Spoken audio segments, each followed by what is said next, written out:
Bonjour tout le monde. Allez, aujourd'hui j'ai décidé de vous faire une petite vidéo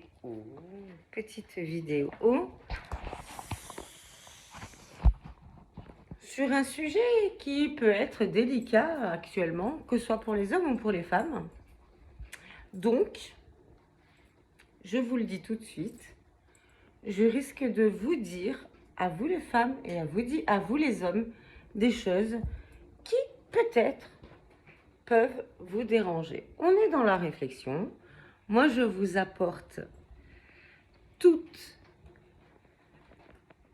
les études que j'ai pu faire à ce sujet-là, les conférences, les témoignages, les vidéos, et j'apporterai mon avis sur tout ça.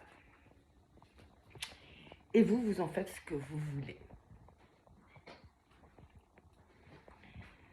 Moi, j'ai construit mon raisonnement. Oui. J'ai construit mon raisonnement et je veux en parler avec vous et vous le transmettre.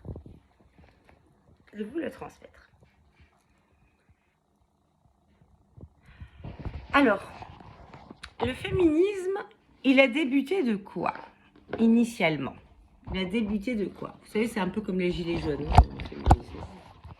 C'est-à-dire qu'on part d'un truc et puis on en fait une affaire. On bascule dans tout. Et chacun se sert à sa guise. Chacun utilise les termes pour soi. Moi, je décide, là, maintenant, d'appeler un chat, de remettre un peu les choses à sa place. Moi, c'est ma perception. Après, à vous d'y réfléchir aussi. Je décide ça. Je décide ça en tant que femme. Le féminisme, il est né de quoi? Il est né tout simplement de l'inégalité au niveau des salaires et au niveau du travail fourni entre les hommes et les femmes. C'est-à-dire que la femme devait travailler plus pour obtenir un salaire moindre que les hommes. Même pas elle travailler plus pour avoir le même salaire, c'est elle travaille plus pour obtenir moins que les hommes. Le féminisme, à la base, est venu de ça. Il est venu du fait que la femme s'est sentie diminuée par l'aura et le pouvoir de l'homme. D'abord au niveau du travail. Sauf qu'après, les études ont montré que même dans leur foyer, les femmes doivent plus donner, travailler. Alors, je vous dis toutes les tâches, tâches ménagères, élever les enfants, les devoirs, les rendez-vous médicaux, les réunions parents-profs, plus leur propre travail, les machines à laver, bon, j'en passe plein. Que l'homme, lui, c'était juste le travail, et la femme devait tout gérer derrière, en plus de fournir un salaire au foyer. C'est-à-dire que quand la femme a pu travailler, bon, à l'époque, on est d'accord, de nos grands-parents, la femme était très souvent au foyer et l'homme, il travaillait. Bon, là, il y avait chacun sa place. Mais là, la femme, elle devait être au foyer, tout gérer, plus travailler et apporter un salaire au couple que l'homme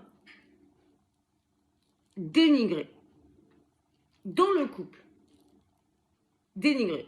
En disant c'est moi qui apporte tout au foyer et toi, presque tu fous rien, quoi. C'est un peu ça. Donc, ça veut dire quoi? ça veut dire qu'à un moment donné, la femme, elle a explosé. Et tout a explosé. C'est normal, ce n'est pas juste. Alors, elle a dit stop à ça. Je vais travailler. Je suis en dessous de l'homme, même si je travaille plus. Je suis payée moins que l'homme, même en travaillant plus. Dans mon foyer, c'est pareil. L'homme ne voit pas tout ce que je peux faire. Lui, il va au travail, il revient le soir, et puis il va dire à sa femme, je peux t'aider à un petit truc? T'aider à un petit truc. C'est-à-dire qu'il est une aide. Mais il n'est pas, comment dire, un partenaire. C'est-à-dire que même quand la femme travaille, parce que la femme, c'est la chef d'entreprise de sa maison, hein, quoi qu'il en soit. Hein, quoi qu'il en soit. Mais l'homme a demandé à un moment donné à la femme d'être chef d'entreprise de la maison et chef de son entreprise au travail. Donc, en fait, à la sortie, la femme, elle a fait un burn-out. Burn-out professionnel, parce que ça se voit, c'est plus visible chez les femmes que chez les hommes, le burn-out professionnel, et burn-out maternel. Et à un moment donné, la femme, elle a dit stop. Elle a dit non, révisons nos droits. Enfin, je veux dire, ok, on travaille, mais on nous en demande toujours plus. Et nous, même si, franchement, on a les épaules, mais à un moment donné, notre santé en pâtit. Donc là, il faut réviser un peu la copie. Sauf que ce mouvement-là a dégénéré dans tous les sens et les hommes ont décidé de contrebalancer ce mouvement en appuyant encore plus leur pouvoir. Je vous dis ce qu'il en est, c'est pas moi qui raconte tout ça. Je veux dire, moi, ça vient de plein de conférences, etc. Moi, je vous raconte. Et je raconte faire certainement ce que nous, les femmes, on subit. Pas mes patients hommes en consultation ne sont pas comme ça.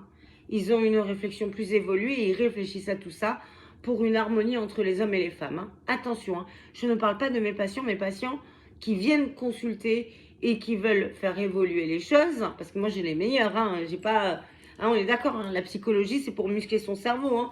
Moi, j'ai pas des cas psychiatriques en consultation. Moi, j'ai les meilleurs, que ce soit les hommes ou les femmes, qui veulent justement réfléchir à tout ça pour faire évoluer les choses. Ça, je tiens à le dire. Je tiens à le dire. Mais à un moment donné, les hommes ont décidé, les hommes, pas mes patients, attention, je le dis bien, mes patients, merci d'être là. Merci d'être là et de réfléchir et de muscler votre cerveau, hommes et femmes, ont décidé de contrebalancer le pouvoir en disant, ben ouais les femmes, allez, maintenant vous allez devoir venir nous chasser, vous allez devoir payer l'addition pour tout le monde, vous allez devoir, en plus de travailler, travailler encore plus et amener le même salaire, puis vous continuerez vos activités ménagères. Allez, nous on peut vous donner un peu plus, ouais, on peut faire... sur 4 machines à laver par semaine, on peut en faire une, étendre le linge de temps en temps, etc. Mais arrêtez de vous plaindre, quoi. Vous avez quoi, là? Ok, les hommes, ils ont décidé d'être résistants. J'appelle ça la résistance machiste. Et donc, ils ont décidé de se mettre en retrait, de montrer leur côté féminin et d'enlever toute leur masculinité. Masculinité qui est une belle chose, la masculinité, c'est un homme qui, je sais pas moi, qui prend les décisions, qui prend des choses en main, qui est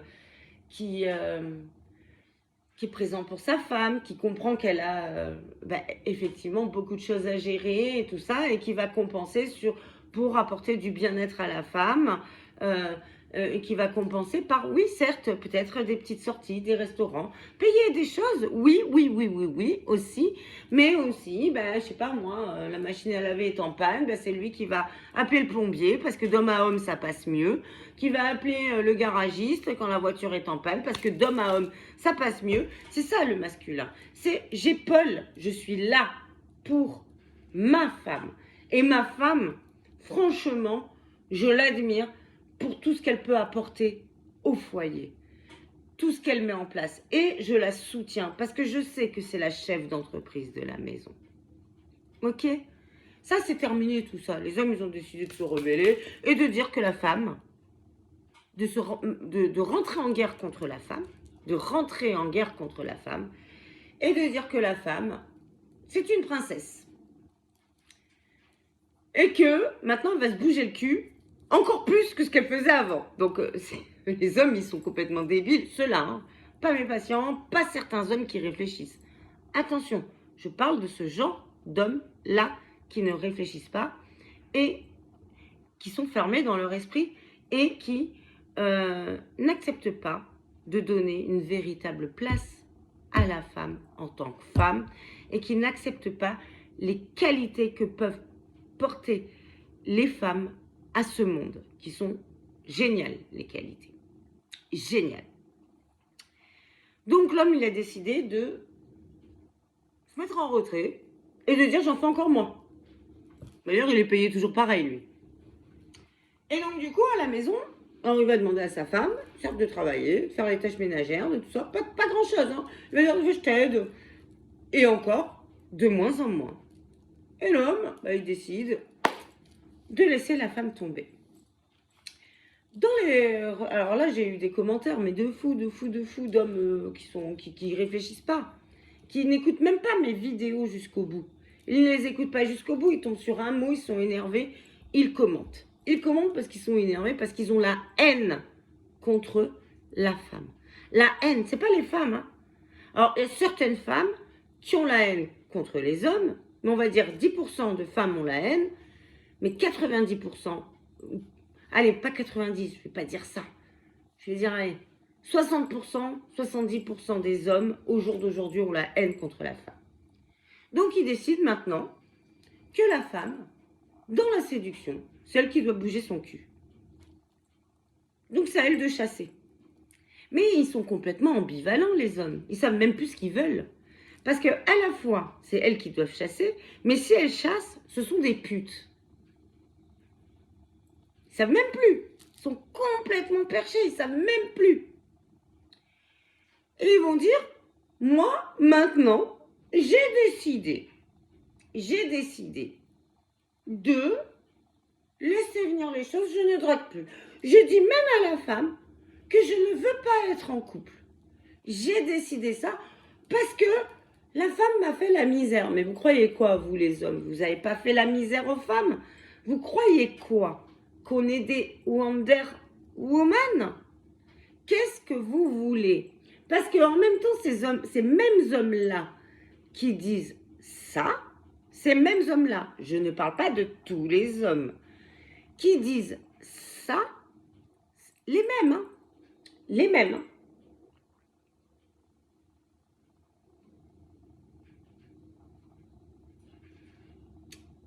Ils ont besoin de la femme.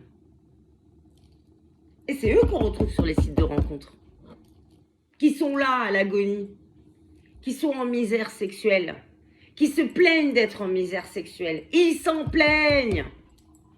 Ils se plaignent de misère sexuelle. Mais vous croyez quoi? Qu'une femme, c'est un objet qu'on va niquer? La femme, elle en a ras-le-bol d'être un objet. Ils se plaignent. Les hommes, vous avez besoin de la femme. Et nous, les femmes, on a besoin de l'homme.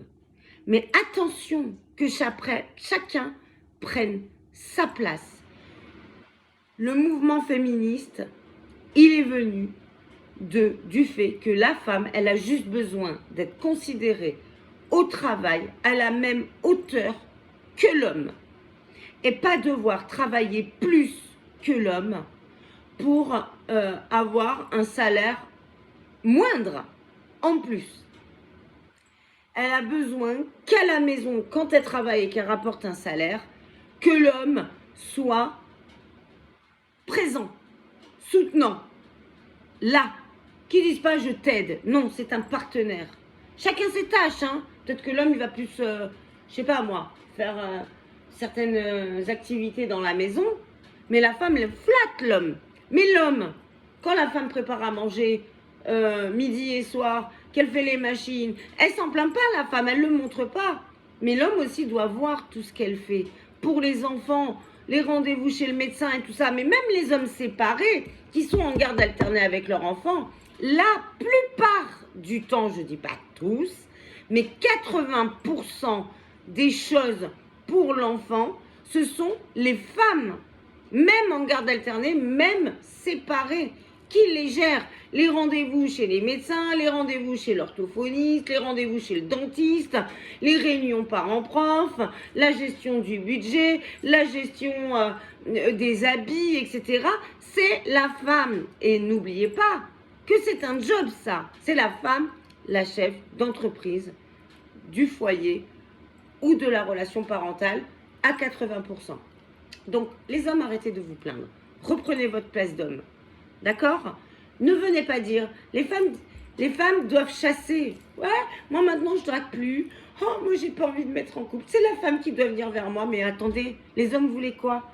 Devenir des princesses? Parce que maintenant il y a un nouveau terme qui se met en place. Et je vous le dis, et on va en entendre parler, ça s'appelle le princess train. Alors, je vous le dis à ma manière, mais c'est un terme qui vient. C'est-à-dire que maintenant les hommes deviennent des princesses. Maintenant, les hommes, ils ont besoin d'être courtisés par les femmes. Alors, en plus des femmes, elles doivent tout se taper, mais en plus, maintenant, elles doivent séduire les hommes. Elles doivent tout organiser. Et quitte à payer les sorties, hein, ça va jusque-là, hein, ou faire moite-moite. Hein. C'est-à-dire qu'en là, la femme, elle a plus rien. Mais moi, j'ai envie de dire, ben, allez vous faire voir les hommes, si vous attendez ça de la femme. Venez pas vous plaindre après. Venez pas vous plaindre, hein. Venez pas vous plaindre. Oui, vous allez avoir besoin des femmes. Je vous le dis, vous allez en avoir besoin. Les femmes, là, actuellement, elles n'en peuvent plus de tout ça. Parce qu'en plus de ça, maintenant, on a des hommes qui comptent notre body count. Body count, c'est-à-dire le nombre de partenaires sexuels qu'on a dans notre vie. Alors, ils nous disent, venez nous chasser, mais après, ils nous disent, t'as combien de body count? Ah, ouais, t'en as beaucoup. Alors, les femmes, elles en ont pas énormément non plus, elles en ont certainement moins que les hommes. Mais elles en ont un peu plus, ouais. Parce que maintenant, elles doivent venir chasser l'homme. Puis l'homme, il fait la princesse. Donc la femme doit prouver à l'homme qu'elle est dans la relation en couchant avec. Donc à un moment donné aussi, à vous les hommes, de respecter la femme. Après, à vous les femmes, de vous respecter vous aussi. Hein. Ne rentrez pas dans ce jeu-là. Arrêtez de chasser l'homme. Et écoutez ma dernière vidéo où je vous ai dit, laissez l'homme venir. Aujourd'hui, j'en suis ravie. Et je vais vous dire, j'en suis ravie. Sur Facebook, il y a des groupes de femmes qui organisent des sorties ensemble. Avant, c'était mixte. Maintenant, les femmes, elles ont décidé de se souder entre elles pour expliquer tout ce qu'elles ont pu vivre. Tout leur burn-out, que ce soit professionnel, maternel ou dans leur relation amoureuse. À devoir toujours tout porter. Et que l'homme, à un moment donné, vienne cracher sur la soupe. Et à la rigueur, elles ont tenu. Eux, ils ont pleuré pour qu'elle tienne. Et puis qu'elle a sorti, quand ils se séparent, eh ben, l'homme, qu'est-ce qu'il fait? Il en prend une prochaine pour, à nouveau, la mettre dans la même mer. Et aujourd'hui, je suis très contente de voir les femmes se souder entre elles. N'oubliez pas les femmes, qu'on n'a pas, certes, la relation amoureuse peut apporter de la sécurité, parce que c'est ça qu'on cherche, c'est à pas être seul. Mais il n'y a pas que l'homme qui peut, parce qu'on se sent très seul des fois dans le couple, très seul dans le couple, très seul. N'oubliez pas que la sécurité, on peut l'avoir ailleurs, on peut l'avoir dans nos activités, on peut l'avoir avec notre famille, on peut l'avoir avec nos copines, on peut l'avoir partout. Et en plus, on peut l'avoir dans une belle relation avec un homme qui a réfléchi à tout ça et qui a réussi à prendre sa place d'homme et à continuer à développer son énergie masculine. les femmes, gardez votre énergie féminine, surtout en début de relation. Amenez l'homme, effectivement, à garder son énergie masculine, parce que l'homme, il a besoin de la femme pour pouvoir se sentir homme. Gardez tout ça, mais ne vous laissez pas avoir par des hommes qui décident d'être dans l'énergie féminine, c'est-à-dire rien faire et attendre que ce soit la femme qui fasse tout pour après mieux la critiquer et critiquer son body count. Allez, je vous laisse réfléchir à tout ça. Je vous laisse liker si vous avez aimé cette vidéo. Partagez pour d'autres femmes et d'autres hommes aussi, hein. Pas de problème. Commentez. Commentez. Et si vous me voyez pour la première fois, abonnez-vous. Je vous embrasse fort. Bisous, bisous, bisous. À bientôt.